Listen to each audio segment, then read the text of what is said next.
And even the small ones, I hate them even more. When you bite them, they just explode in your mouth. It's just cold wetness full of seeds. Like, what the fuck? Thick skin. It sounds, please don't take it out of context, Albert. This is Ben from Common Knives, and you're listening to the High Carbon Podcast.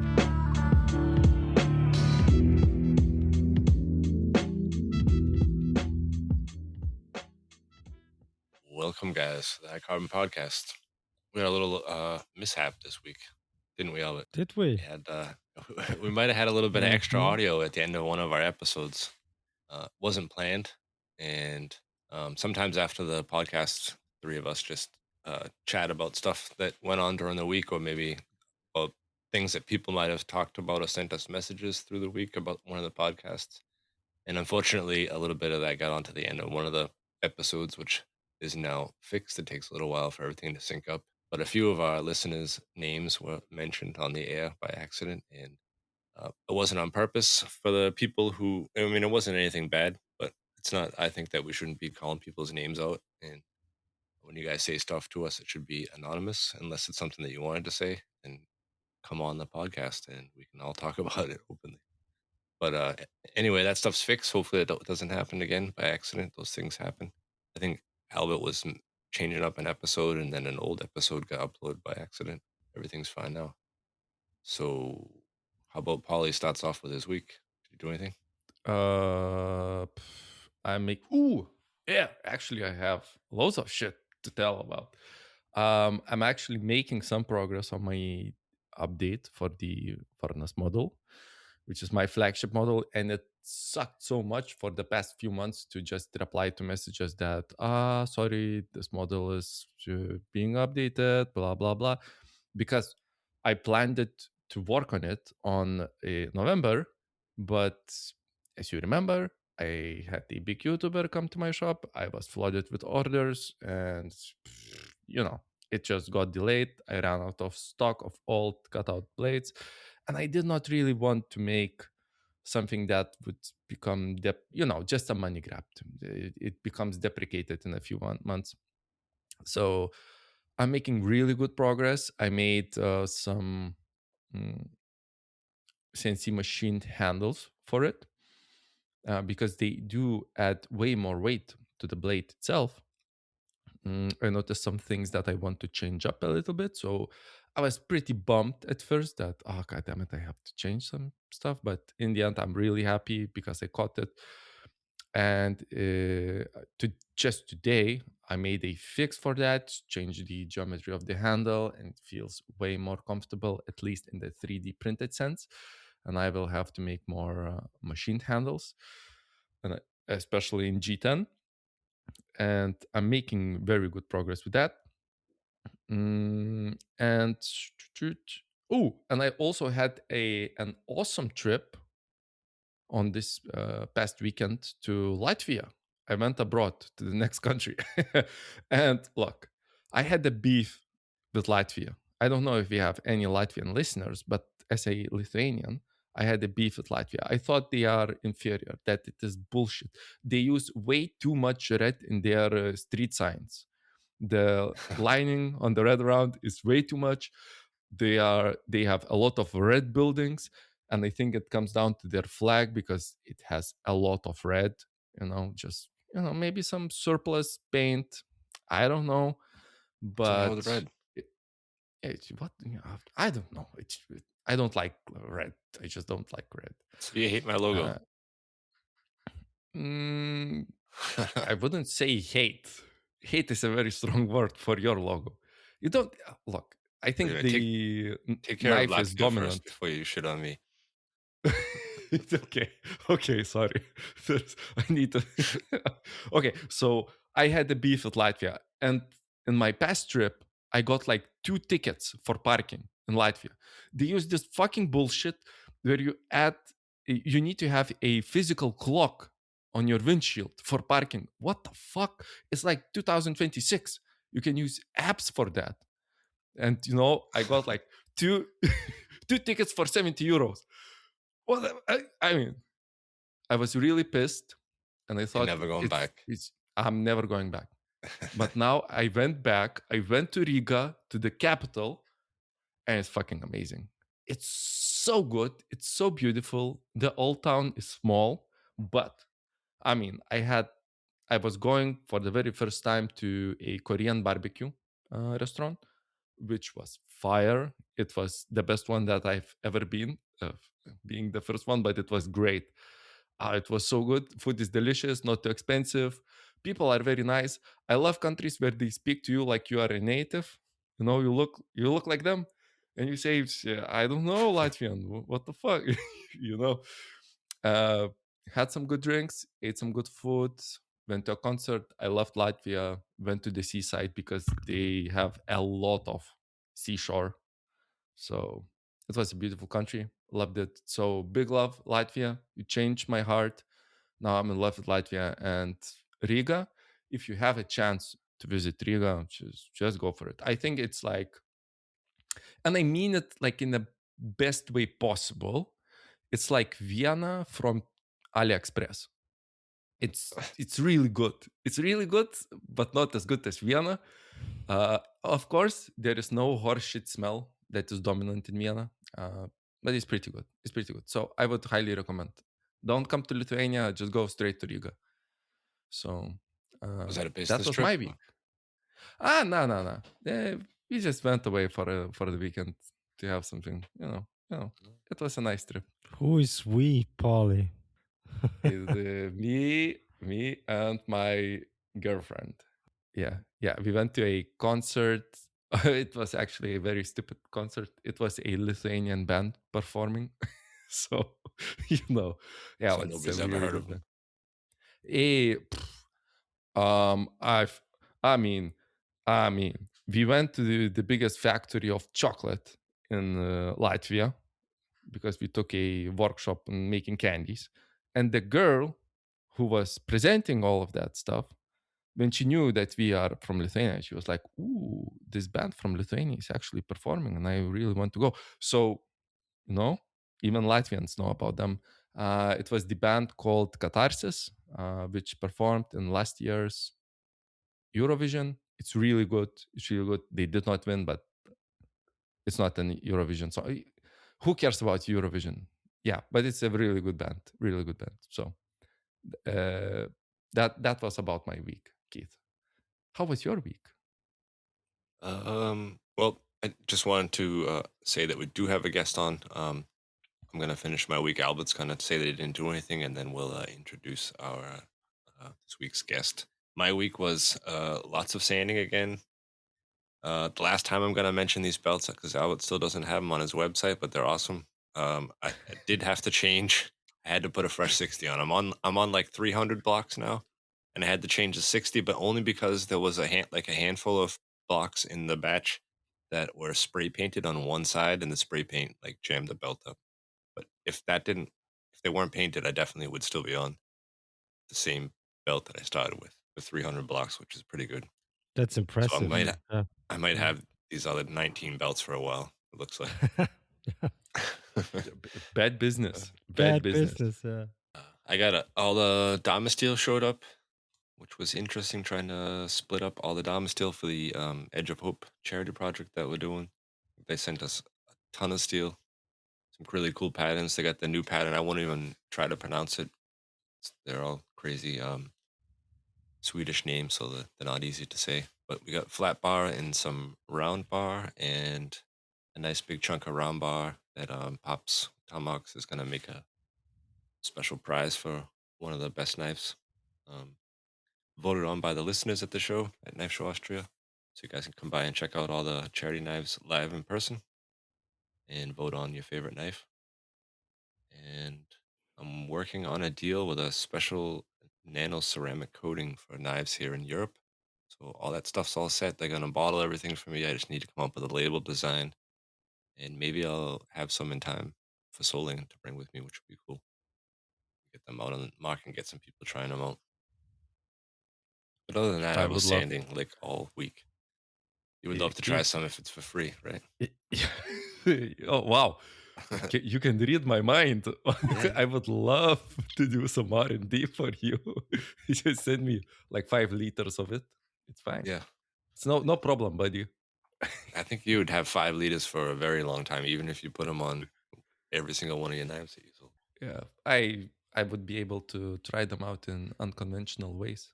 Maybe put some on wet wipes, Yeah. put on knives, put on my car. You know. They did have they did have an option instead of getting them into a spray bottle where I could buy them in packs like that, where they were like a wet wipe kind of thing, where they were already soaked in this liquid. But it was more expensive. It was more expensive that way, and I know that they'll end up like drying up on you, so it's kind of it's much better to spray. Imagine wiping with that. Yeah, you get the wrong one by accident. You're coated for life. Coated. I mean, squeaky clean for life. Ceramic coating. It might be a little uncomfortable walking around after the fresh application, though. Everything slippery. You have to test it out. So, Albert, did you think of anything while the three of us, the two of us were talking? I mean, You mean what Oh, I your did week. what I did last week? We had, Yeah. same shit like every week. We had a knife making class with only 3 students, so we were able to make some knives ourselves. Other than that, not really. No, not knife making related. Not a lot happened last week. I bought a new shotgun, but that was it. Congratulations. Sounds like a great purchase. Any details on that one? I would love to Google it. It's a Browning again, a Browning 725 Spotter. I used to have the 525, and I sold 2 pistols and the old shotgun to pay for the new one. So Ooh, that one looks great with like the wooden stock and everything. I got it with the adjustable stock, so you can adjust the height and the angle of the stock. Really? Yeah. How does it work? How can you adjust it? It's from the picture. It has a small screw at the butt cap of the stock. You have to undo, and then you can lift the top part and move it from side to side. It's called adjustable stock, which makes for better mounting of the shotgun. So this season you will be shooting a lot, pucks, right? A lot. But it's basically for puck shooting, right? You have clay shooting, yeah. Clay shooting, yeah. Yeah, that's all I do. No, I mean, I don't go hunting with that. That's what I meant. Okay. I thought that clay shooting your knife making is financing your clay shooting. Yeah, my knife making is financing my clay shooting. That's right. Yeah, because it's super expensive. Holy shit! It's so much fun. So I think it's worth the money, but still, it's it's a very expensive sport, unfortunately. So if you go shooting the clay pigeons for a day or for a couple hours or whatever, what do you end up spending? You have to pay obviously like the range fee, and then it's like, is the shells itself expensive? A day at the shooting range costs us, I think, 200 to 300 euros. And you go like twice a week? Yeah. Oh my God. As often as I can, but yeah. That's so expensive. Yeah, I mean, the ammunition is not that expensive. I mean, you pay like 7 euros for 25 cartridges, but that's nothing. So you go through a pack of 250 cartridges like within a few hours. So that's... It sounds like you bought a fully automatic Browning. Yeah. No, but it's so fast. I mean, sometimes you shoot like 2 clay pigeons at once. It's called in German, it's called Dubletten, so doubles. And then 2 shots are gone within a second or even less than a second. So you go through a lot of ammunition when you do clay shooting. Yeah, but it's fun. And you pay, I think, 7 euros for a box of 25 cartridges, which is not too expensive, because usually, you have to buy like at least 1,000 cartridges to get that deal. Usually you pay like 11 euros for a pack 25. Yeah. So it's like a callback to our exactly hot take. Yeah. Right. You're not playing around. You are buying in bulk. You are a full-time clay shooter. Unfortunately not, but yeah. I mean, it doesn't make any sense to pay less than 1,000, right? Because sooner or later you need them anyway. And if you go through like 250 in one session, I mean, that's 4 sessions. That's like 2 good weeks, I would say. So Ammunition is like steel. You should buy a big bulk. And then you got a season pass at the range or something? Do they offer something like that? Yeah, you have to do one class with them, and then you get like your own ID. There, you like a small credit card thing, and then you can upload money to your card, and then you can check in at the terminals and book like usually it's 25 clays.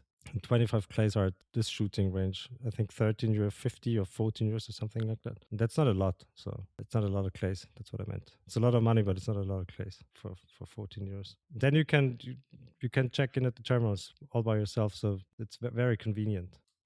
Can you bring your own clays? No, Yeah. because they have these machines, right? And you're not allowed to work or do something with the machines. So they're in these houses. It's what I shoot the most is called hunting style sport shooting. So it's not skeet or trap, but you have these houses on the shooting ground, and there's these machines in there which throw the clays up into the air, and you're not allowed there. You're not allowed to walk out on the shooting range for safety reasons. I mean, it's pretty obvious, right? So so only employees of the shooting range are allowed to change clays or add clays. So I imagine with that style, you don't know which house they're coming from. It's just random, right? No, you can't. I mean, it depends on. You have this remote control with letters on it, and then you can tell the guy or the girl who pushes the button what house you want to fire. So you can say, "Give me clay A, give me clay B, whatever," and then you know where it's coming from. But if you don't tell him or her, she can press whatever she wants, and then you actually don't know where it's coming from, which is way harder. Yeah. Especially if you have bad eyesight, you see the clay so light. Yeah, that's fun. That was my week, so not much knife making related happened. Well, our guest tonight probably had an eventful week. I think last week he just came back from a tour in Europe. We have Mr. Hudson Torrens on tonight. Welcome to the show. Hello, thank you. Yeah, this week has been a lot more chill than the last 4 months. Just getting some rest now that I've been home. Got home like 6 days ago. But before that, it was crazy every day for a long time. So you were here in Europe for, I think you said 4 months altogether. Where did you go and what were you doing? I flew into Paris on November 12th. And then from there, I went to Lyon to visit a friend, and then to Annecy to go visit Antoine, Adonis Forged Arts. Made some stuff there. Went from there to Germany and visited Forgeworks, and went to Munich after that, visited some friends. Then went to Martin Huber's shop in Austria, visited Simon. Went to Vienna, made an axe with Calderon blades, and then went to Italy and visited Alfredo and explored a lot of Italy. Then went through Slovakia and Hungary to go to Romania, visit Toma, and then flew from Romania to the UK and visited Sindra knives and Bali knives in the UK. So is this part of some kind of apprenticeship program that you were doing, or is that over with? Or how come you were traveling through Europe? There's no official like program or anything. Like I just like learning stuff and meeting new people and traveling. So it's just kind of like a self-done journeyman kind of thing. Mm-hmm. Trying to learn whatever. That's quite the list of makers you visited. Who do you think had the best whip shop? Martin's shop is pretty well set up, but so is Calderon Blades. That was a really nice shop there. Lots of power hammers, and the grinding rooms and everything are separate. So that's a nice part about that. Yeah, I haven't seen the new shop yet, but on Instagram he had some pictures of it being set up. I do like the idea of having all separate grinding rooms and stuff. That makes a huge difference. Yeah, it's really nice. Through sanding all the blocks I did this week, I did some buffing too, and I had headphones on and safety glasses and stuff, and By the time I had finished, my shop looks like somebody like a cotton candy machine exploded. I never realized how much like Oh fuzz yeah, and shit comes off of the buffing wheel. yeah. My old shop was just in the garage in the back here, and there was no like dust collection or anything. I didn't have enough power to run anything at the same time I was running the grinder, so things would just get crazy dusty. The entire space would just fill with dust whenever I was doing handles. Yeah, dust is a pain in the ass. Got to get one of those self-contained filter units. Yeah, I can't think of the name. The VersaFlow. Albert and Andy used them. I got the knockoff version. They're great. Once you use them, you never want to use any other kind of filter. Do you know Yeah. these things? The positive pressure masks. Oh yeah, those. Yeah, that would be good to get. I do not have one of those yet. Just use a regular respirator. Yeah, the only well, there's two downsides. The first downside in the winter when it's cold, it's like blasting cold air into your face. Oh yeah. A- And the other one is you definitely don't want to eat like any spicy Mexican food or anything like that beforehand because it just gets sucked right into the filter that's around your waist and blown into your Oh. face the whole time. But they have special filters for that, Keith. Do they? Do you have it? Yeah, of course we do. Does it work? Just Of active course. cola filter, whatever it's called, Yeah, active carbon. exactly. Yeah, exactly. It's for Try that gases, out. and obviously, no, they work. Yeah, they do. We started out with the other ones, so with the particle filters. Yeah. But we figured out pretty quickly that we need the ones for gas as well. But you have to be careful. If you have this happened to my VersaFlow, if you have tiny holes in the tube, it has a negative effect actually because it blows it blows the dust into your face. Yeah. It works like a sandblasting cabinet then. So the principle, if because you have this airflow in the tube, and if you have holes in the tube, it sucks the dust into your tube and blows it into your face. So you have to be very careful. You check your the tube of your VersaFlow. Does that tube that you have, does it have like a fabric sock over it? It did not. Now I have one. Okay. I have now. Yeah, I got because one. mine came with that, and now that you said that, that's probably for that reason. Yeah, it's for because when we are grinding in our grinding room with angle grinders and stuff, you have all these sparks flying around, and these sparks make tiny holes into your tube. So you have to be careful and check that every now. I mean, even 3M recommends that you check your tube regularly. It makes it very easy to check. You can run water through it, and if you have holes, the water comes out of these holes. But do that because I didn't do that for like 6 months, and I was always dusty. So my beard was dusty and stuff, and I was wondering where it was coming from. And then I was checking the tube, and the tube was there was so many holes in the tube. So yeah, so I got a new one, and I got this fabric tube that goes around the plastic tube, which is originally for welding, I think. So for the welding, Some kind of burn-proof fabric or something like that. Yeah, Fireproof exactly. fabric. And it's only like I think it's $50 or something, so it's definitely worth the money. So Hudson, did you do some collaboration knives and stuff while you were out visiting all these makers in Europe? Not really collaboration knives, just like a few times where I make a knife, but it's very like in the style of that maker. Like with Toma, I made one, Gyudo with his float grip handle. So we went through that process, and also he showed me some cool inlay techniques and stuff as well. So like there's a lot of knives like that where it's just in the style where I'm learning that, but it's not really like a collaboration. Just learned and went along with it. So it kind of is, kind of isn't. When you come to different knife maker shops, what is like the goal? Do you want to be like a fly in the corner and look and learn from them, or do they, prepare like special lessons projects like with Toma? You just did something together, not like a collaboration, but you are basically learning. What's the process, or do you just figure it out with each other maker? Yeah, just figure it out with each person. I'm really bad at planning, and a lot of my trip was very, very last minute. And I had a plan originally, but everything got messed up. There was a bunch of stuff that was canceled, and I had to do my plans in reverse. So then I was trying to refigure out when everyone was free.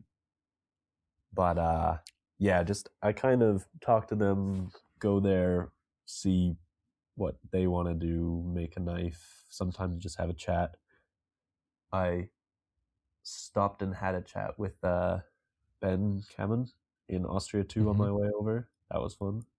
He's the reason he told me about to go on the podcast too while I was there. Ah, thank you, Benjamin. See, Ben, Yeah. I picked one of the guys from your list. Ben sent me a list of like 100 suggestions, and you were on the list. Oh, awesome. But like, if you are going like to so many different shops, and like you mentioned Adonis and Toma and our boy Chris Forgeworks, Yeah. these makers, they make very different style knives, right? Yeah. And we are all basically creating the same object, but we add our flair, add our style. And you seeing all of these makers work, maybe have you seen any, like, do they have way different approaches to the same problems and processes? Yeah, a lot of Or people have very like different ways about going to do the same thing, or yeah, I mean, that's one of the things I really like about going and seeing so many shops is I feel like the most learning I do is just from like the differences in how people do things, because I can see things one way and then see things another way, and it's super helpful to just compare and see how people's processes and how they got to that point and other ways of doing the same thing. to yield a similar yet very different result, maybe. Yeah. So when I do go to people's shops, I like to follow along with their process. I like to learn that because it's their shop, their tools, their process, learn different things, learn how to use different tools. And like, I think that's really helpful. And also it's more comfortable that way instead of going there and just like trying to make something wildly different than what is usually made in that shop. Doesn't work as well. And this is not being your very first waltz through Europe. You have like a huge baggage of knowledge, and you've seen a lot of shops. Maybe you would like to share some aha moments from like different approaches that you've seen, or maybe some really weird things that you've seen that you wouldn't have thought yourself of. Oh, Put him on the spot. yeah. That's He's the a guest. lot of memories to go through. A lot of memories. Yeah, just jump to the first ones that you are thinking about. Maybe some. The first one I'm thinking about was when I stopped at Martin Huber's shop for the first time last year. This was on my first trip, and I don't know, like, so at that point I had been doing knives full time only for a small amount of time, so I was still a pretty new maker, and it was so funny when I went there and just like the way he was grinding, I don't know exactly what it was, but combination of just the pressure and stuff, it used to take me forever to grind a blade. Like grinding a kitchen knife would take me like 3 hours. Yeah. So I was at his shop, I was grinding a kitchen knife, and I did mine, and he was like, "What are you doing?" And I'm like, "I don't know, we just grinding a kitchen knife." And he's like, "Why so slow?" And I'm like, "That's just how I do it." But then I watched him do it and went back, and I think I was just using more pressure and something. I think I was afraid of overheating the knife before, which still don't want to overheat the knife, but you can push a little more without having it do that right away. And that really cut down on grinding time. Yeah, he really leans into the grinder when he grinds. Yeah. Is there like maybe something that you saw and it changed the way that you make knives when you got home besides the grinding style? Like, a little bit, yeah. When I got back after the first trip, something I really started doing more was trying to add more texture and like a little bit of a hollow forging in the middle of the blade, which is an idea I had before I left, but saw a few different ways to do that with texture and stuff at different shops. Another really cool shop to go to again on the first trip I went was Timo, hardened knives. Mhm. And because the way that he does things is just like there's no thinking involved. He just sees the problem and then fixes it, gets it done right away. And that was something else that also helped improve my speed a lot, seeing him work, because he would just run into things and then find a way around it right away. Like he was working on this keyhole blade, and the keyhole broke, and he was like, I don't know what I'm gonna do now. And then he was like, I have an idea, and he like carved out the keyhole, smoothed out the back of it, and then put screws through it, and had like screws holding on this handle with a brass plate underneath instead of the keyhole. Still super cool. And he figured all of that out in like a day while I was there working with him. Yeah, problem solving is definitely a good skill to have in knife making. You run into that kind of Yeah. stuff all the time. Yeah, and also like learning how to use a whole bunch of different machines. That was one thing at Andy and Albert's shop the first time, because they have so much machinery and stuff that I've never used. Like was using a mill for the first time, and just seeing all the surface grinders and everything, power hammers, like super helpful learning how to use all these different kind of equipment to also make the process faster and simpler. So you were at Andy and Albert's the first visit you came. I didn't remember that. Yeah. Yeah, it's been a lot of shops now. That should have been the first name then when I said who had like the biggest best shop. Should have been. That Well, sounds you very asked for this trip. I didn't see them this trip. This trip, yeah, probably Martin Huber and Calderon blades out. Those ones were, yeah, probably Calderon. I like the setup a little bit better for this trip. So what does his shop look like? What's he got in there? I know he does a lot of classes for different kinds of like swords and pans and folding knives, and so he's probably got a shitload of equipment there. Yeah, he's got a crazy like 150 kilo power hammer, and a smaller one, either 70 or 100, I think. A crazy huge press, like, yeah, rolling mill, like pretty big rolling mill compared to the other. It's a Tobin rolling mill, but it's like double the size of the ones I've seen, which is pretty cool. Like, Must be a special edition one that I've never seen. yeah, lots of grinders. Didn't really use that much of like mills and that kind of stuff, so I just wasn't paying attention to that stuff as much. But for the forging equipment and for making the axe, it was crazy with the super powerful press and power hammers. It was a pretty fast process. I'm not sure what kind of heat treating ovens and stuff you guys have in Canada, but I'm sure going through Europe, you probably saw the mini hell quite often. Yeah, I You know did. anything about those? I mean, a lot of people have them, so used them a few times. They seem really great. They heat up a lot faster than the ones I'm used to here.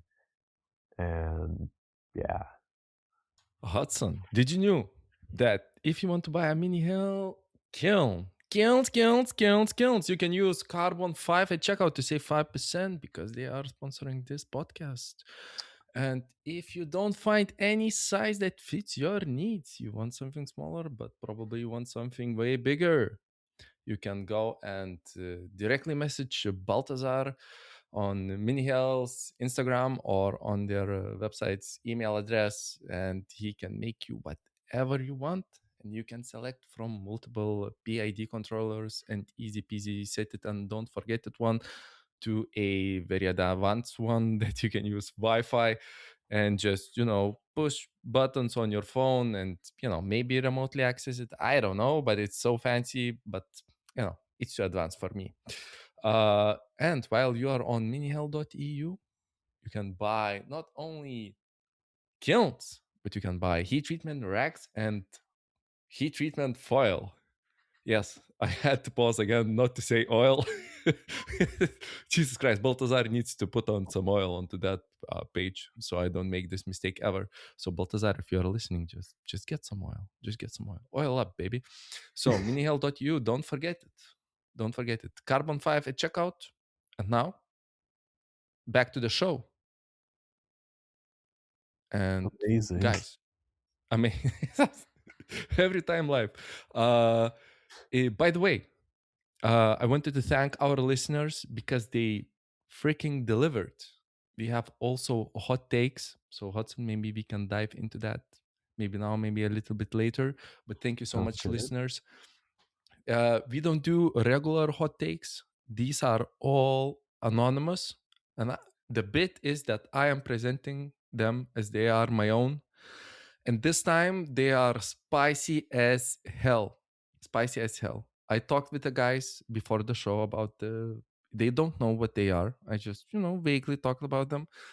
And even Keith said, Polly, you do know that you don't have to read each and one of them on the show. So guys, you really did deliver, and we got loads of them. And if you want to send in some uncomfortable, extremely uncomfortable, fiery hot takes, send them in on Instagram to Baltic Blades. So I'll get them, and I promise your anonymity. Nobody will know. Nobody will know. And I will read all of them. So Nice. I think we should do one and have Hudson jump in there too and tell us what he thinks about it. But first, before we get started, I just wanted to tell you guys I think this is the last episode that we will air. To remind our Patreon members, if you are going to Soling and Knife Show May 9th and 10th and you want free weekend passes, shoot me a message and we will pick a winner for the free tickets on the next episode. Hudson, are you going to the Soling and Knife Show? Probably not, right? You're not coming back here for that. No, I don't think I'll be. I think I need to wait longer than that for my visa to reset. You have to be back for a certain amount of time? Yeah, because I'm allowed for 90 days and 180 days, and I think the 180 days will be up on like May 10th or something. Yeah. So it would be a little close. They probably wouldn't let me back in yet. You have to save I it for spent the like knife 88 days in the Schengen zone. You have to save that for the Knife Show Austria. Come back for that. Yeah, exactly. All right, Albert. Albert, I said, Paulie, hit us up with one of these hot takes. Go easy on us. Yeah. Okay. We'll just maybe start with the knife making related ones. Yeah. Whoa, you want for me to start with the lesser half? We just have a few about knife making, but this is an actual hot take about knife making. An actual hot take. I had to ask some clarification questions from that person, but I think this will ruffle some feathers. So, boutique steels are not worth the effort. Too much work in forging and finishing and too expensive. And I, of course, follow up with a question about what do you mean by boutique steels, right? And he said Magna Cut, Apex Ultra, and Crew Forge V. So he thinks that they're too expensive. He thinks, I think this is the bit. Probably. I think they are, and I don't even fucking forge. They are too much work in forging and finishing and too expensive. Like, have you ever hand sanded a Magna Cut forge blade or a fully Apex Ultra forge blade? Forge, no, but I have. stock removal, I yes. have done a few Apex mono blades, and hand sanding them is not any fun. Not fun. No, hand sand city, and it's very expensive. I mean, it's totally not worth it, according to me. My hot take. Yeah. I mean, you guys, you seem like you agree. You agree it's not worth it. I I don't know if I'm going to keep making Apex mono blades, but I think for Sanmai, it's still really good, and it's way, way less work.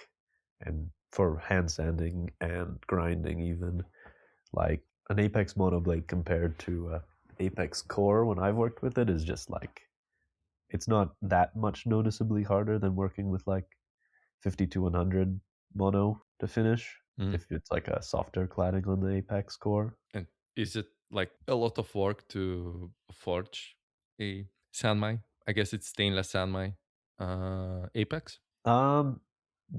Yeah, I don't do them very often because I don't have that much equipment here. So most of the Sanmais I have done have been in Europe along my trips. But I've done like Damascus clad Apex here. Albert, you are also a forging guy. Maybe you would like to chime in because your silence is agreement. I was thinking about it, but it's totally different steels. Magna Cut, Apex, and what was the other one? Crew Forge V. It's totally different steels. That's the first problem I have with this hot take. The second one is, of course, it's true that it's not just the finishing that's harder, let's say on an Apex plate, but also the forging, because temperature control is very, very critical when you forge Apex and also when you forge these other steels. I mean, I was wondering why Dama steel is not in there. Because Dama steel is also a pain in the ass to forge, and That falls under all stainless steel, not just Dama steel, though. Yeah, but Dama steel is a special kind of breed, I would think, because we know you've had a bad failure rate with it. I think. Yes, the question whether it makes sense to forge these high performance stainless steels is, I mean, that's also a question whether it makes sense from a metallurgy perspective, because I think not, because you're definitely not making the steel better when you're forging it. With Apex is meant for forging. Apex is fine, and I think Apex is worth the hassle. With the other steels, I mean, I'm not a fan of Magna Cut, to be honest. I've told you guys on the podcast quite a few times I had very inconsistent results. So with Magna Cut, I would agree with the hot take. With Apex, I would not agree with the hot take. With Dama steel, I'm somewhat, I mean, it looks nice, but I think it doesn't make sense from a metallurgy perspective. Design-wise, it makes sense. Forging a Magna Cut plate doesn't make any sense, in my opinion. So that's true. But yeah, go ahead. There is a reason why we haven't seen a forged integral Magna Cut blade. At least I haven't. Yeah, me neither. I mean, yeah, makes. But I mean, I have to defend it. But like, you know, there is a question like too much work in forging, and the steel is Crew Forge V. Like forge is in the name of the steel. Shouldn't it be like easy to forge? I don't know. I've never tried. Yeah, I haven't tried that one either. So what keeps me wondering is that there's, I mean, boutique steels, and then there's these three totally different steels in there. So it's and I would differentiate between these steels, and I would throw other ones in and other ones out. So I mean, what makes Apex Ultra a boutique steel? I mean, why? I mean, or Magna Cut, totally different breed. Dama steel, again, totally different breed. So it's like forging M390 or LMAX or something like that. Yeah. Any PM steels. Yeah. I think what's more relevant to the question is your like skill level. Is it worth it or not? It depends on the equipment you have and the experience, I guess, more than like what kind of steel it is. If it's a harder to forge steel and you don't have the right like ways to hold temperature, then it might not make sense for you. Yeah. But the question is, if you have the ideal equipment, does it make sense to forge, let's say, Magna Cut? I think not. Yeah, me neither. Because if you don't have the right equipment, the answer is trivial, right? If you don't have the right equipment, then it does make sense to forge it. I mean, that's what it means to not have the right equipment. But yeah, I would say for some for some steels it's true, the hot take, and for some it's not. I mean, depending on what boutique steels means, but given what the three type of steels the hot take mentioned, I think for some it's true, for some it's not, for the others it's not. Yeah. Partially agree. Yeah, but you have to defend it, Paulie, don't you? Yeah, let's go with that. Yeah. Paul, defend your hot take. First, why is it? I'm defending. It's hey yo, I just got it today. I had to do it. I'm trying. I've never forged, and CrewForge V has forged it. It's really hard. But look, I tried to attack Apex Ultra. It's hard to finish. Magna Cut is also hard to finish. I have no idea about CrewForge V, or maybe it's a 5 in the end, just Roman numerals. But yeah, just finishing. I mean, a high alloy steels are hard to finish, right? Yeah, I mean, the hot take has a point. I think it doesn't really make sense to start out with these steels. So it doesn't really make sense to make your first knife out of Magna Cut, because you might lose interest in making knives because it's such a pain in the ass quickly, to especially if finish. you're using files and shit. Yeah, so that's the first and the last knife you're gonna build, maybe. Same with Apex. Apex is also very hard to finish, I think, even in a Sanmai. Of course, it's much less harder than an Apex mono steel blade, but it's still tough, especially if you have to hand sand it. And of course, forging is also a pain in the ass. If you don't know what you're doing, you might overheat the steel. You might not use the right welding technique for your Sanmai billet, and then you end up having cracks in your core and stuff. So use the steel you're capable of using at the stage wherever you are. But it's not good steels to start out with, I think. So there's cheaper steels that are easier to finish, that are easier to work with, and you're not losing the fun, right? So that's so. Yeah, I mean, a few cracks in the core. I mean, it's just auto serrated knife. It's fine. Fine. The sides are holding it together. No, they're not. Right? No. They are not. Like a hillbilly smile. All right. The core is dropping out. Yeah, but look, you spent so much time especially when you're starting out. It takes you so long to grind a knife, to heat treat it. Maybe you have to send it out for heat treatment, whatever. And then during the hand sanding process, you start seeing a crack or cracks in your blade. So why not use a simpler steel where you minimize the risk of such a failure, and you're not losing the interest and the fun in making knives, because it's awesome. But start with simpler steels, I would say.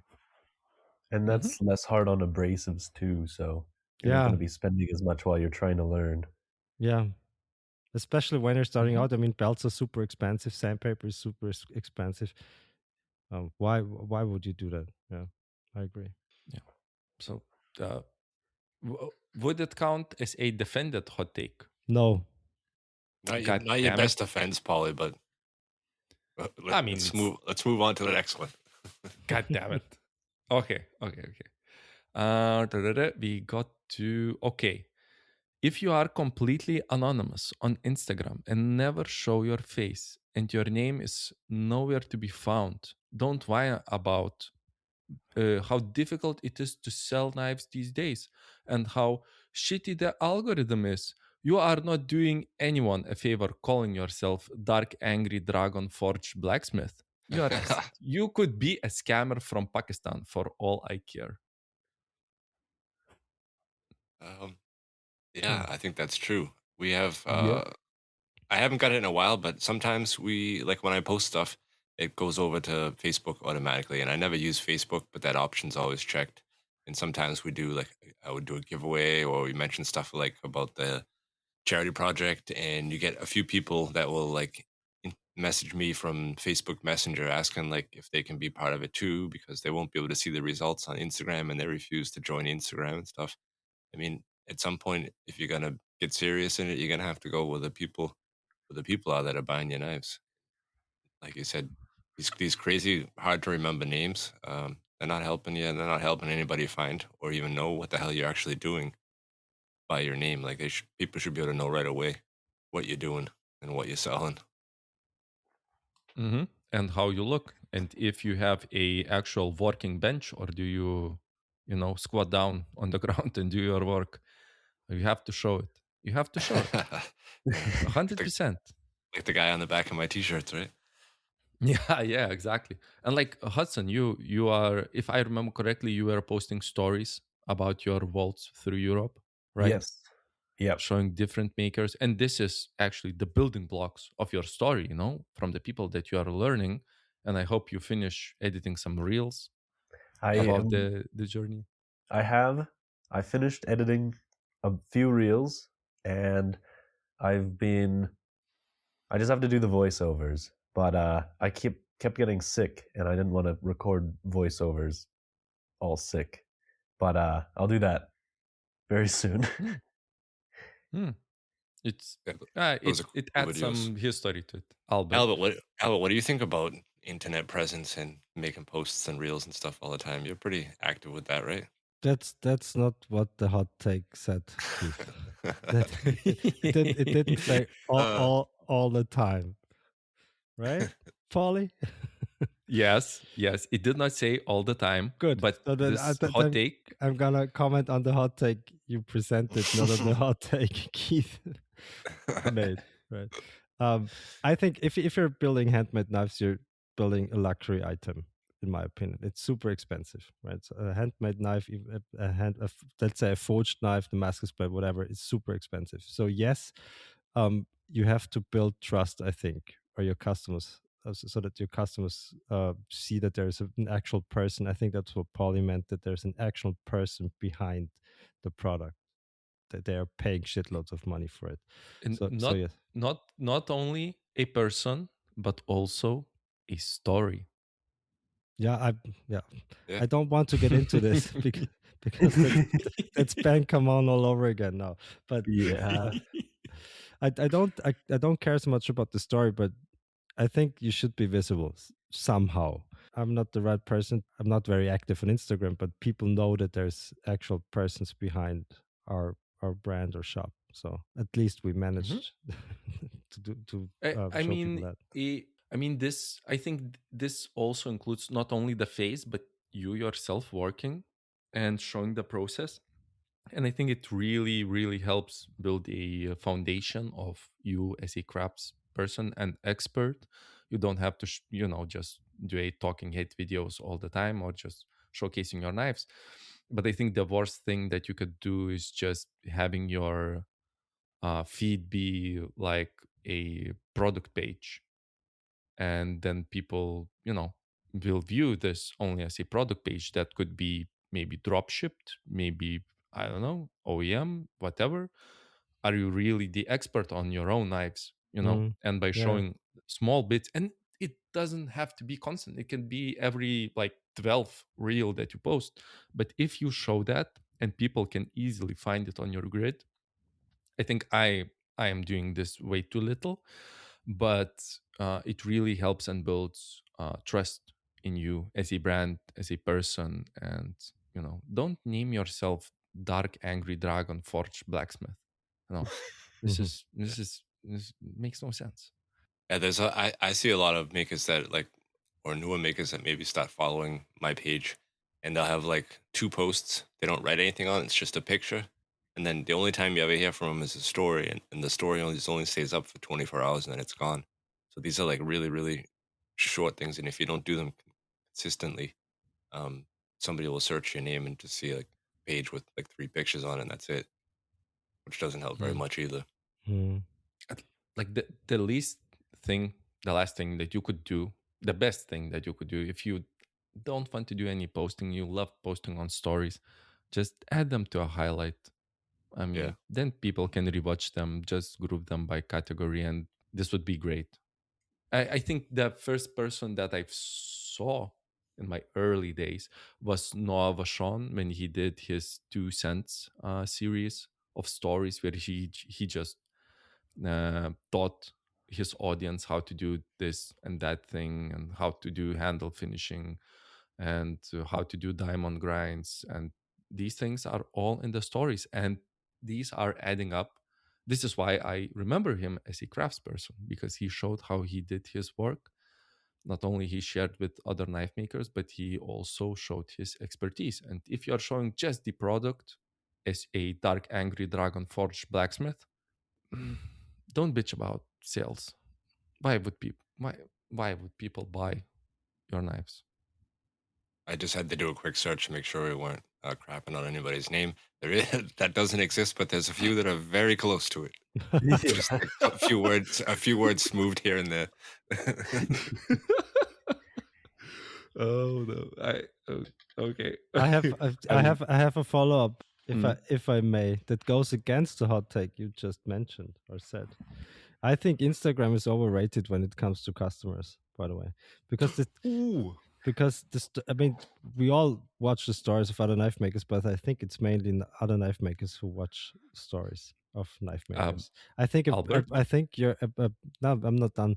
I think I think a proper website is way more important than being super active on Instagram or Facebook or whatever. So that's my hot take, and I mean that's what at least that's what our customer base tells us. So if we ask our customers how they found us and what made them come to our shop instead to some other shop, is the website. That's what they say. No one ever said easy to find name. It's easier. Yeah, but still, then you need a good name for your company. Then you need a proper website, and that's where at least our customers come from. So it's not Instagram or Facebook or whatever, but it's actually Google and the website. Give me a second, please. I'm not finished. No, I'm not finished. This really, really greatly segues, and it's actually really similar to the next hot take that I wanted to say. So maybe I'll just read it off. Maybe we can compare. Maybe it adds a little bit to that. What do you think, Albert? Sure. Would you agree? Okay. Go ahead. Yeah. Okay. Please. So it goes as this. When podcasts are asked by hobby makers how to get new customers or to get their post out to more than their current fellowship, continually giving the advice to keep posting to the same place that is getting them nowhere and only going to be seen by people that are also knife makers who aren't going to buy from you is bad advice. So I think it kind of segues, right? Agreed. This is where I was going to jump in before. For me, it's different. I don't agree with that. For me, I don't care if I'm talking to all the knife makers because they're the one buying materials from me. So I don't have that exact direct relationship trying to sell knives. But it's good for me if knife makers are reading my posts. That's perfect. I can see. Different product, Keith. Yeah. Of course it is. Yeah, totally different. It would be like your page is totally followed only by material shops. Yeah. Right? Well, makes no sense. I mean, I have quite a few knife makers who bought my knives, which is fine. But I would totally agree. And I would totally agree with Albert. You need to have a website. You need to fight on multiple fronts, not only Instagram, but also other social media, TikTok, YouTube Shorts. YouTube Shorts are performing really good these days. At least for me, it is way better than Instagram. And it's so easy to repost. And having a mailing list is amazing. Yeah. And you don't have to do anything, right? Yeah, definitely. Like, I didn't really start selling knives consistently until I had my website. And then when I made my website, I started getting a mailing list together and all that. And then I really think it builds together with Instagram, having both of them. With people can see on Instagram that I'm a real person, and there's also my website that has my product list, what's available, and the email list for doing drops, and so everyone stays informed. Oh, shout out your website, Hudson. HudsonTorrensKnives.com. .com. Yeah, go on there, sign up. Beautiful knives, affordable pricing. I mean, really affordable pricing. Great looking knives. Thank you. Top quality. By the way, are you planning to coming to Knife Show Austria? Yes. It's 100%. Super excited to meet you again. If I remember correctly, you were there last year too. Yep, there will be a few other Canadians this year, not just me. Oh no! Oh, really? Yep.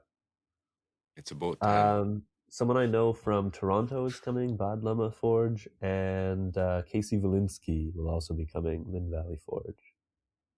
Oh, so exciting! So exciting! Yeah, it'll be a lot of fun.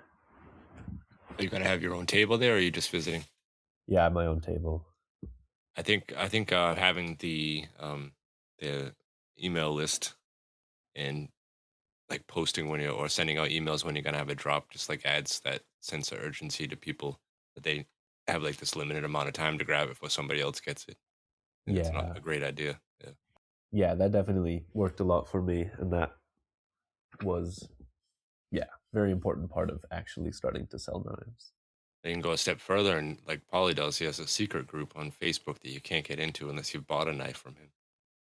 Right? And Oh, VIP. they get updates VIP, baby. before anybody else gets.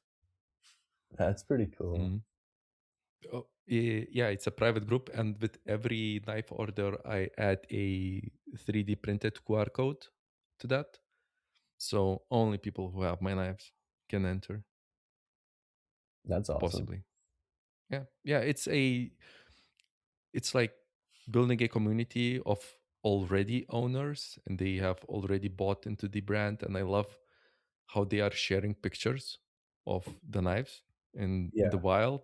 I mean, tickles my fancy. I love it. Yeah, that's awesome. Yeah, Yeah, I would love highly- getting would highly recommend. seeing customer pictures and stuff. That's really fun. Mhm. Seeing knives in use. Would you guys like to do?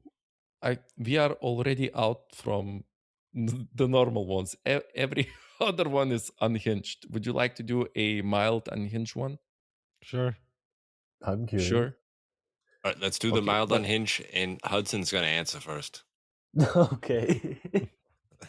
Okay. Okay. But this one, okay. Oh my god. But this has a little bit of a backstory. So, Hudson, you should know that in the past like 3 episodes, I was talking about how potatoes are great and how I love potatoes. I love potatoes. 100%. You are my man. We are best friends already. But so the hot take goes like this: tomatoes are way more important than potatoes. Wrong. Wrong? I Yeah. mean, hey, no. I mean, just imagine. Just imagine. Look, have you ever fucking seen ketchup from potatoes? No. Would you rather visit a country where they love tomatoes or potatoes? Imagine going to Italy or going to Belarus. I mean, tomatoes are way more important. But you can't have a delicious lunch out of just tomatoes. Like, potatoes are great. Sometimes for lunch, I'll just cut up 4 potatoes, put them in the oven, and then eat 4 roasted potatoes with seasoning. Delicious. Perfect lunch. Maybe. You got Paulie Just maybe. stuttering here. It's a tough Yeah, one. Yeah, I'm stuttering here. Good point. Good point. Yeah, but just look at tomatoes and potatoes as a concept, right? Tomatoes are growing on a vine. They are growing up in the air. They are beautiful, they are red, and they are delicious. And you don't have to peel them. The peeling is almost optional. Tomatoes, on other hand, are freaking underground. You have to dig for them, and you have to peel them, mostly 99% of the time. And I mean, tomatoes are way, way nicer looking, and you can make different sauces from them. And what you can do with potatoes, you can mash them, grate them, or eat them as they are. And look, one of the pinnacles of culinary world is a loaded potato. And it is great not because of the potato, but because of the loading, right? But I don't know. I wouldn't want to eat the loading without the potato. The potato's the good part. And if I've just made a batch of knives and I need to test them, I'd much rather test out all these knives on a nice potato that's not going to cause them to patina right away, and then I can just make myself lunch while I'm doing that. I don't want to eat a bunch of sliced tomatoes after testing knives. Look, this is a great point. This is a great point. How difficult potatoes are to cut. Like almost every food release test that is performed in history on Instagram is on potatoes. I mean, people invent different grinds: C grind, S grind, X grind. Oh yeah, whatever. Just to deal with potatoes. And with tomatoes, the only hard thing is when you have a dull knife. so it does not cut through the skin, and you have like crushed tomatoes. It just makes sense. I think the best part is that you can barely tell if he's saying tomatoes or potatoes. the way that he's pronouncing it. Sorry. Can you make vodka out of tomatoes? God damn it, I was thinking about this one. I was thinking the whole weekend about this. Yeah, you cannot make vodka from tomatoes. No, You can't. cannot. You can't. But you cannot make ketchup from potatoes. And you are using ketchup way more often than vodka. No, at least Albert is. Some people are. Some people, yeah. Yeah. But So what was the hot take again, Paulie? Tomatoes are way more important than potatoes. Yeah, but what does more important mean here? I don't know. I did not ask any questions about that one. If it's about nutritional value, Hudson might be right. If it's about taste, the hot take might be right. So it depends on what you mean by more important, doesn't it? Mm-hmm. And you can make vodka out of tomatoes, by the way. Can you? Haha. Yes. And have you had it before? Is it any good? No, I googled it. When we were talking. Yeah, but the first ingredient on the list was potatoes. No. You can make spirits out of everything that's fermenting sugars. That's true. Yeah. So you can make alcohol out of tomatoes. It's like prison juice, though. Yeah. Have to revisit the take after someone makes some tomato vodka to try. Maybe somebody can bring some to the next show. Yeah. And Alfredo might know a recipe. Maybe. Here's the thing: the challenge with tomatoes are about 95% water and low in sugar, so you would need a huge amount of tomatoes. Fermentation would produce very little alcohol. It's less efficient and more expensive, but it technically would work, I think. It would. And also, look, we all know about tomato juice, but nobody ever drank potato juice. It's just starch. It's just starch. It's not worth it. And by the way, you know that there in Spain, there is a festival where people are throwing tomatoes. Imagine them throwing potatoes. That would go terribly wrong. Yeah, but again, what has that to do? This has nothing to do with being more important. It's just you're just mentioning what you can do with the object. So throwing exactly. People wouldn't throw potatoes. They're much too important. They're just trying to get rid of all their tomatoes that they don't want. See, potatoes are more important, Paulie. Yeah. Nah, tomatoes are more important. Look, if we lose tomatoes, then Spaniards are throwing potatoes. And then Spain is gone. Spain is gone. They're all dead. But right? Paulie, but is there such a thing as a tomato cannon? Probably not, right? Because the tomato couldn't handle the pressure. But there is such a thing as like a potato cannon, right? So what is more important then? I need to let you know that I'm trying my hardest. we can tell. Yeah. I'm trying my freaking hardest. It's so hard to defend.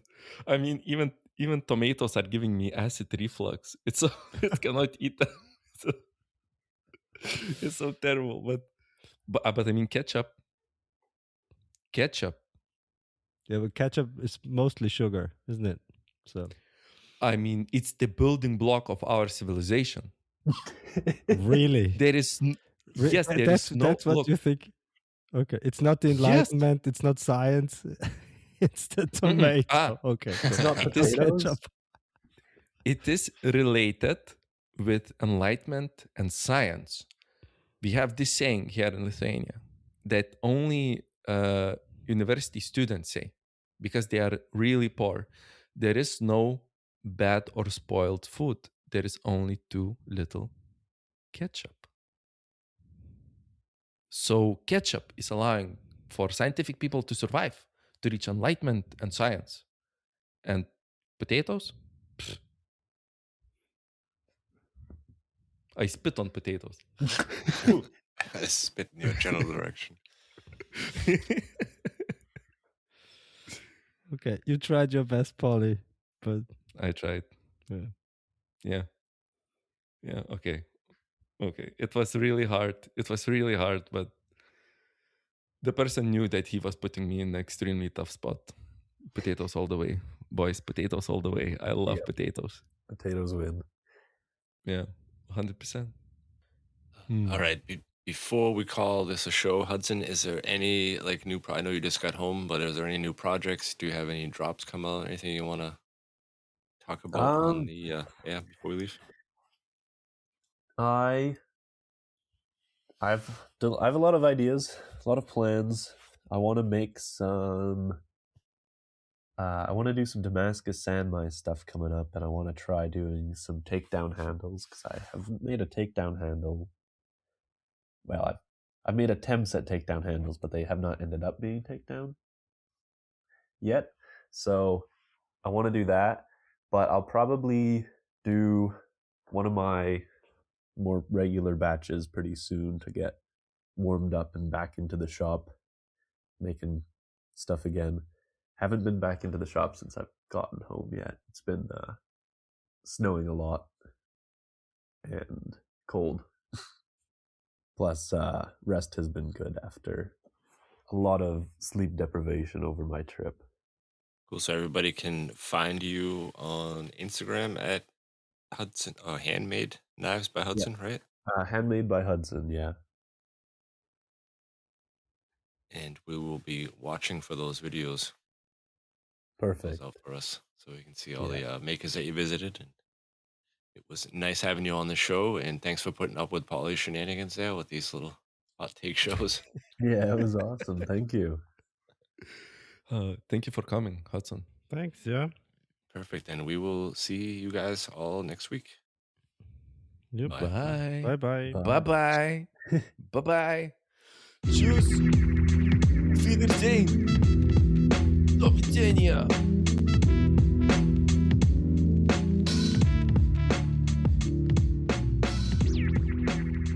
Potatoes rule.